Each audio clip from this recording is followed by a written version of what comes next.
Good morning, everyone. Dr. Jayajit Bhattacharya, Dr. Rakesh Verma, General Anil Kapoor, other distinguished guests, friends. Speaking today, first time as without having the mantle of government responsibility, gives you a new sense of freedom, and I'm happy to be here on this platform of Tech Observer and being able to speak very freely and candidly.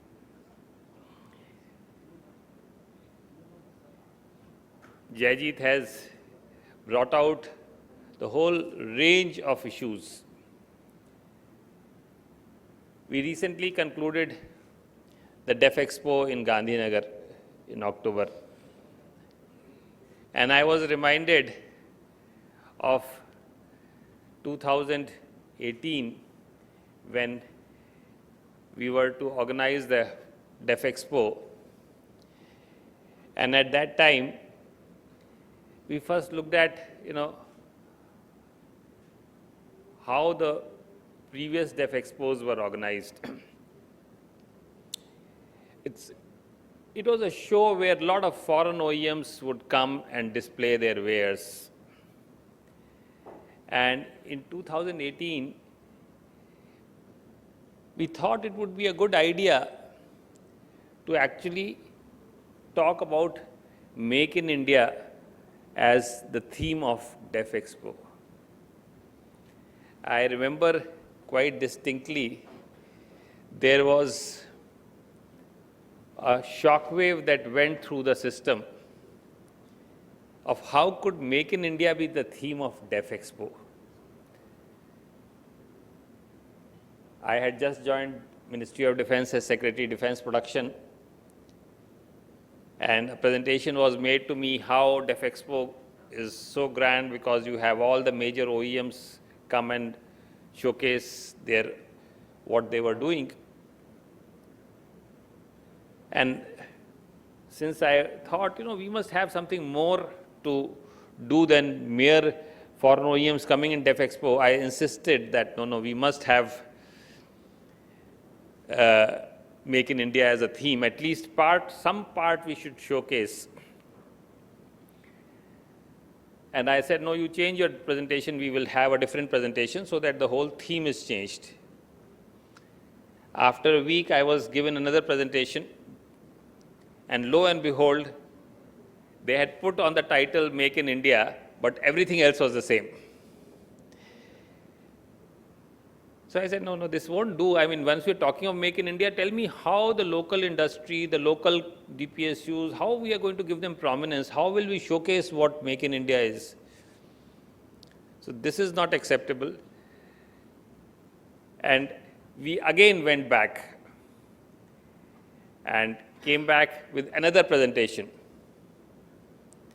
And yet, it was still in the same, because that is how the whole DefExpo was always done in all the previous editions.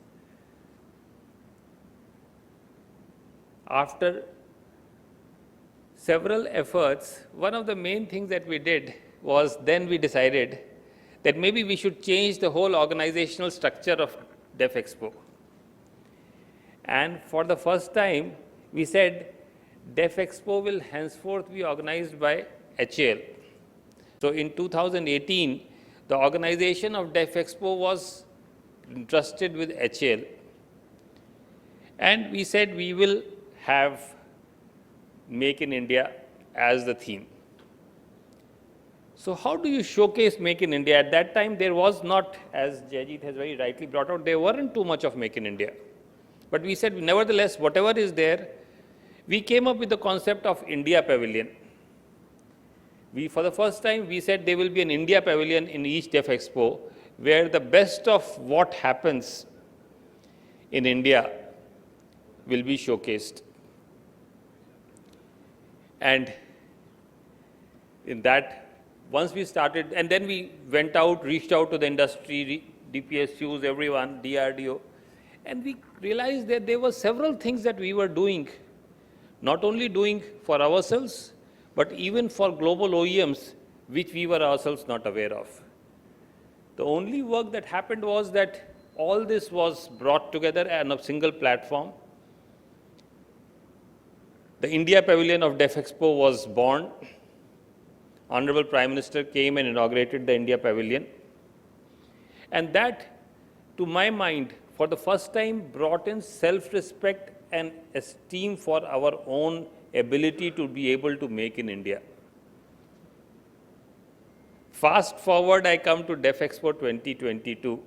I don't know, I know several of you were there. In DefExpo 2022, we did not have a single foreign OEM. And yet, it was by far the biggest ever DefExpo organized in this country.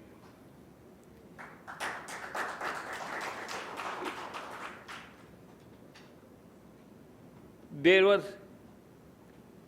instead of us, when we used to invite foreign OEMs, effectively, we used to spend about 100 crores in organizing DefExpo. We were spending 100 crores to get foreign OEMs to come and showcase their products. This time, we did not invite, but the foreign OEMs were there. They were not asked to showcase their products, but they were here to create tie-ups with Indian industry so that they could do Make in India. From a time when we used to go and ask foreign OEMs to do Make in India, and they would say, no, this technology we will not offer. And again, as Jajit said, no one offers you the best when you go and ask for technology. Now we see foreign OEMs coming and queuing up to say, and not coming to us, but going to Indian industry, individual companies, several of those who have come and told me, and several of those who actually signed MOUs and agreements in DefExpo, that today the global OEMs are coming and saying, look, we want to make in India. And I think today we are witnessing a huge transformation in terms of defense industry ecosystem. Let me briefly mention why this is so important. Honorable Prime Minister says we are in the Amrit Kal. We are today seeing the start of a period.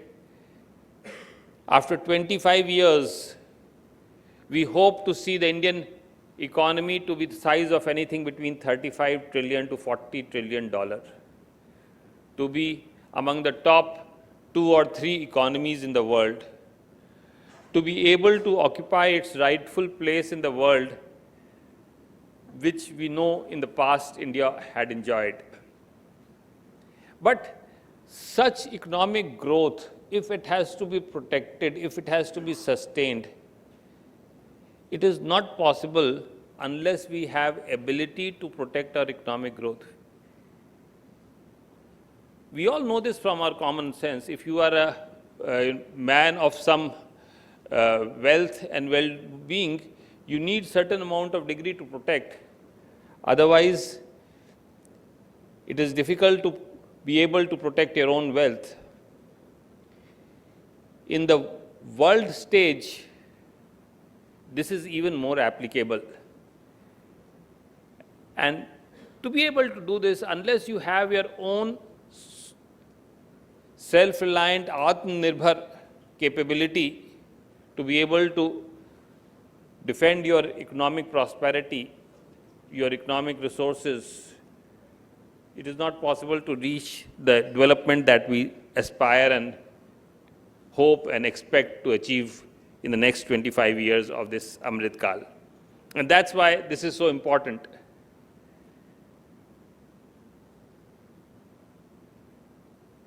Since we are talking of technology, the good news is that going forward, we are seeing increasing importance of technology in all defense equipment and weapons. And that is something on which India has always had tremendous strength.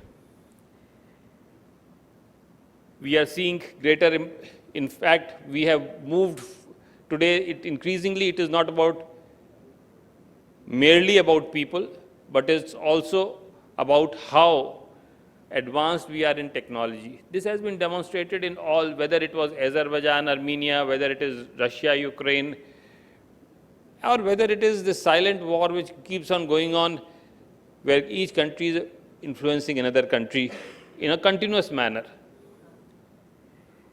We are seeing increasing use of network-centric warfare. We are seeing increasing use of cyber domain being attacked to hurt economic as well as socially countries.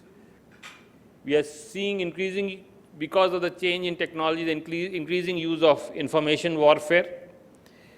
We are seeing increasing use of artificial intelligence in warfare. We are seeing increasing use of unmanning. Equipment and weapons are today becoming unmanned, no matter what domain you are in. And going forward, two areas which have becoming increasingly important. One is the underwater domain, which is an area which today, if we were to look at, the world is fast chasing this expertise in this domain. And the second is, which has kind of already been acquired, is the space domain. In all these domains, technology is the essence. In fact, technology has always been the essence as far as defense is concerned. In fact, defense has determined the frontier edge of technology in the development of human mankind. And today, with these new areas, in each of them, specialized technology relevant in that particular domain is becoming more and more important. The good news, however, is that a lot of this is related to software, to cyber, an area where India has undisputedly claimed leadership in the world. And this is not only mere rhetoric. Our whole efforts to promote new equipment in this domain has showcased this. Jayji spoke about the swarm technology. In fact, a very interesting story which our Air Force friends know, there is this Air Force retired officer by name Samir Joshi, who set up a startup called New Space Technologies. And he was working in the swarm area. Not very well known here.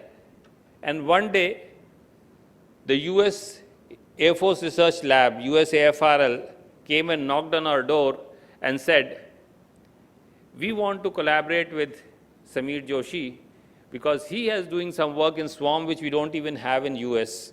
This was in 2018 or so. And we then started looking, who's this Samir Joshi? And we found that he was an officer who had set up a startup after quitting the Air Force, and he was doing some wonderful work. To cut the long story short, today his swarms are actually in process of being inducted in the Army and in the Air Force.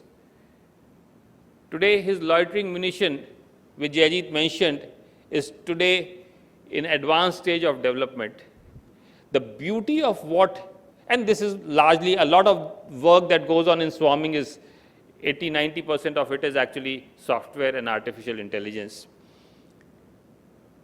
But what is the beauty of, and this is just one example, there are today, as our IDEX experiment has shown, or IDEX initiative has shown, thousands of such people in India who are championing technology to take India to the cutting edge.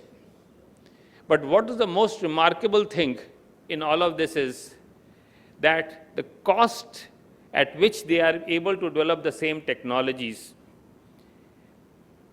and the time that they are taking is a small fraction of the time and cost it used to take earlier to develop the same thing. I want to give you the example of Bot Lab.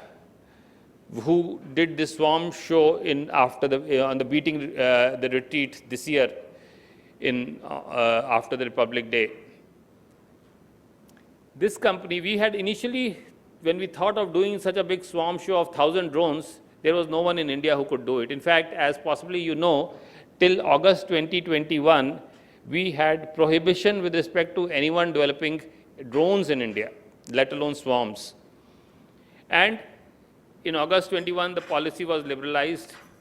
We thought, meanwhile, there was this Russian company which had done this swarm show in 1 or 2 places. There was a lot of demand among people to show this. It's okay if I take another 5 minutes? Yeah.